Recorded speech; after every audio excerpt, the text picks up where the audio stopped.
എന്തായാലും ആ ജീപ്പ് പഴയ കാലത്തൊക്കെ ജീപ്പ് മരം കയറുമെന്നായിരുന്നു പറഞ്ഞുകൊണ്ടിരുന്നത്. ആ വിധത്തിൽ അതിൻ്റെ പവർ, ആ വിധത്തിലുള്ള ബിൽഡ് ക്വാളിറ്റി ആയിരുന്നു പണ്ടത്തെ ജീപ്പുകൾക്കെല്ലാം ഉണ്ടായിരുന്നത്.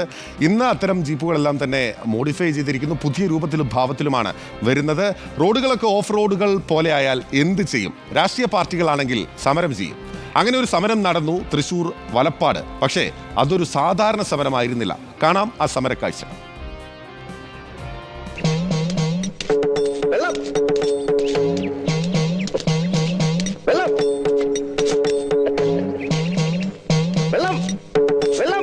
കുതിരവട്ടം പപ്പുവിന്റെ സീൻ ഓർമ്മിപ്പിച്ചായിരുന്നു കോൺഗ്രസ് പ്രതിഷേധം. വർഷങ്ങളായി തകർന്നു കിടക്കുന്ന എടമുട്ടം ബീച്ച് റോഡ് സഞ്ചാരയോഗ്യമാക്കണമെന്നാണ് ആവശ്യം.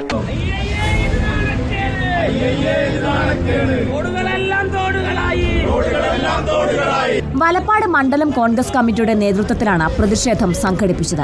എടമുട്ടം ബീച്ച് റോഡ് ശരിയാക്കണമെന്നാവശ്യപ്പെട്ട് യാത്രക്കാർക്ക് തൈലം നൽകിയും ട്രോഫികൾ നൽകിയും മുൻപും കോൺഗ്രസ് സമരം ചെയ്തിരുന്നു.